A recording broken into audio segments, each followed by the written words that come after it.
Silent Night is about a person dressing up like Santa Claus trying to kill some people in this small little town while you got the cops who are trying to figure out who and what the motivation was of this killer Santa. Hey everybody, how you doing out there? And welcome to the very final Silent Night, Deadly Night franchise with this remake or reboot before we get to the ranking video, which will be not too long after this video gets out on YouTube. And as you can see, I actually have a little bit of a decoration going on here, which I don't think I have decorated or shown my decorations in the past before, but I decided I actually wanted to bring up and have sort of a little special guest. If you want to go with Santa Claus, we have a tree, he's holding a present, we got some presents under the tree there, and just real quick show the back. Of course you got the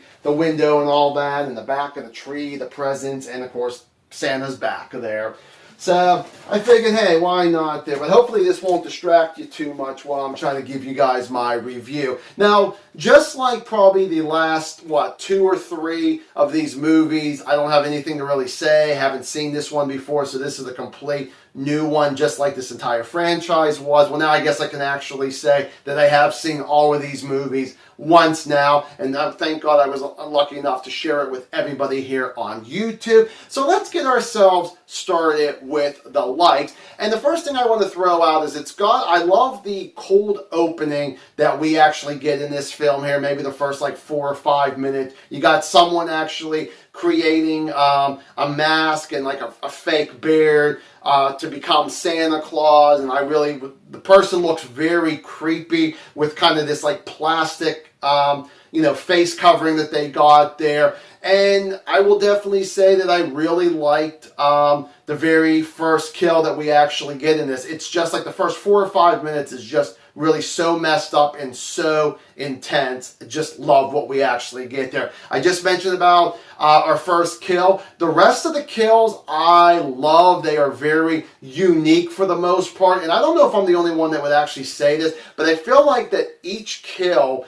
gets better and better and better and better. At least to a point, and then it feels like it starts kind of sliding down a little bit where it's oh, I've seen kills almost exactly this same way, but but used much better in that particular movie than what we actually get in this one here. But there is definitely a lot of great kills, and one of my favorite kills that if you've seen the movie, you might call me a sick bastard, but I feel like this person really did deserve it without saying who exactly it was. But someone is actually getting prodded and they start foaming from the mouth. Now there's other stuff that actually comes with that there too, so that's part of the kill, and of course being foaming at the mouth there. But I really love that kill there. This is really gory. I think out of the entire franchise, this might be the goriest. I think the first one has a decent amount of gore in it there for 1984, but this one definitely has the best gore. So for all the gore hounds out there, if you haven't seen this movie like me after the last 12 or 13 years, I think you'll get a good kick. Even if you don't like the movie, I think you really will like the kills. Hopefully I'm not hyping it up a little too much there, but I really thought, damn, this was something that I really was so focused on watching this movie because, like I said, everything was really going into place when it came to those kills. Everybody in this movie, they play their role very well. Some of the characters I want to talk about, going with that killer Santa Claus first, my God, we don't get villains like this anymore. And for 2012, I still even think back then we never really got a lot of just sick villains and love to hate them and can't wait for them to get their just desserts at the end of this movie here. This Killer Santa is completely different than what we get with Billy. This has got to be the scariest Killer Santa out of all of them. Of course, not including Part 4 because there's no Santa Claus in that one. They're sure it's around Christmas time, but it's about other stuff. As I think I mentioned, giant bugs and something else there. But I really thought this is definitely a Santa Claus where I don't want to be in the same town. I probably want to be in a different state. This is definitely one of those Santas where I'm whoever's behind that mask, if I ticked you off, I know I'm going to get messed up. One of these deaths that actually gets here, and I'm I don't think I would want to choose any of these deaths, truthfully, here. So, good going of having a villain that is just a sick bastard. Has a reason behind it, has its motivation and all that there, but I was just like, ooh, I love seeing these kind of villains that we used to grow up with in the 80s and the 90s. You got Malcolm McDowell, who is the sheriff of this small little town. And as I already talked about with him about, maybe about a little over 2 months ago with Rob Zombie's Halloween 1 and 2, him playing Dr. Loomis. He's a fantastic actor. I like seeing him in a movie, no matter if it's a big part, if it's a small part. But in this one, it's a pretty decent sized part. Actually, he might even be in this movie longer than maybe either one of his Dr. Loomis's, especially in the second one. You realize he's not in it as much as I thought he was actually going to be. But he's really good. There might be times where he has to be an asshole to his own police department, and sometimes that works for me, sometimes it really doesn't. But in this situation, it does work, because sometimes these people do deserve what they actually deserve for whatever Malcolm McDowell is actually saying and yelling at these particular people. You got Jamie King, who you actually haven't seen her do a lot of stuff. I know this is my newest thing I've seen her in, and again, this movie being over a decade old here. And she's a good actress. I like following her character. She's really, for me, I'm engaged and I'm very interested of what she's doing as one of the deputies. So I'm very happy with that there, where you can follow this character, really like it. Because to a point, this almost kind of feels like a throwback movie. It feels like it's something that could be from like at least the 90s. And I kind of like that there, where you're like, you really like your hero or heroes. You really despise your villain, but they all do their parts very well. And I do like what we get with her. Even if sometimes, just like in a horror movie, even your heroes might make a mistake or two, I'm still with her throughout this entire movie, from when we first see her all the way until the end of this movie here.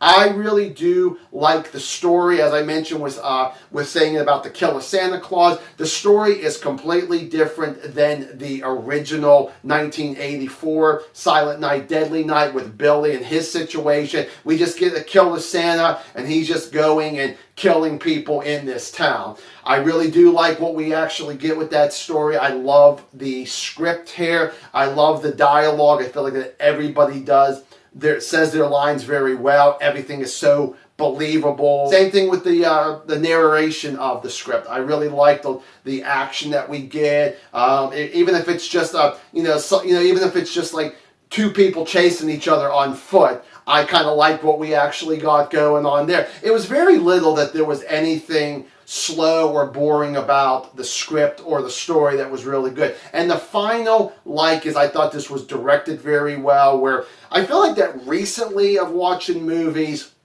that it feels like that the director never gets the best out of almost every actor, but it almost felt like that these actors really believed in this movie. Same thing with the director. So I really have to give kudos to the director, and of course, getting the best that he can for his actors, and of course the actors doing a fantastic job on that there.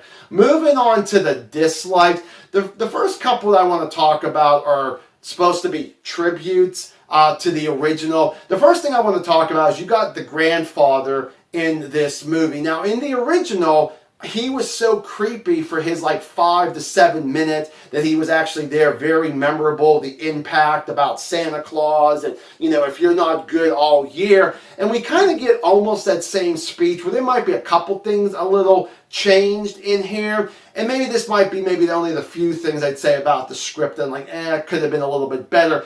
I didn't believe this grandfather. I don't have the impact. I'm just like, okay, so they show that, and I just don't really care. And of course, he's talking to the grandson, where the difference is that this grandson's probably in his late teens, maybe early 20s, where Billy was I believe 7 in the original. Then he grows up to 18 or 19 and then gets his job and all that. But with this one, I thought maybe the grandson was going to be in it a little bit more. I had a feeling it wasn't going to be him as the Killer Santa, but I thought he was going to have more to do, and he was actually wasted in this. I think you get him in this scene and maybe one other scene, and I'm like, oh, that's it. So, sorry about that, Santa. I didn't mean to knock you down there while I'm swinging my hands. So yeah, I didn't really care that much for him. And then other tributes, there was 1 or 2 kills in this movie that they completely take off the original. Instead of calling them a tribute, I'm calling it just a blatant rip-off. I was not thrilled with the kill that we get in this here, because I guess maybe because I don't really care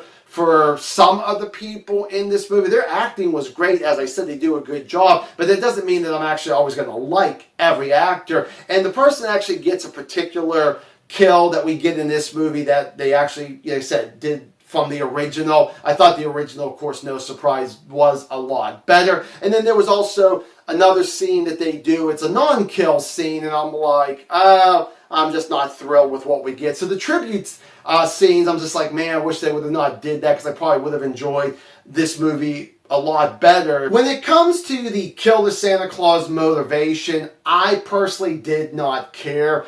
I almost actually wish he was just a lunatic, instead of like, oh, I'm doing what I'm doing. And I didn't really, the best way of saying it is that it was a bit on the muddy side, but I feel like if I go any further, because I feel like I would be worried about going into spoilers, maybe giving little hints for some people out there like me who's never seen this movie before, and after you see my review thinking, I'm going to check this out here, then you might actually kind of get why I don't want to go into the spoilers, because I prefer spoiler-free on videos here. And then the final dislike is going to be the way that this film ends. Now, this movie is only like 93, 94 minutes long with credits, but they probably could have taken out about 3 or 4 minutes. I felt like that the ending went a little longer than it really needed to do, and it's what it is, unfortunately. Then I'm like thinking, this movie probably would have been perfectly fine at like 88, 89 minutes with credit. No, we had to kind of like stretch it out just a little longer, and I really was not satisfied with that ending.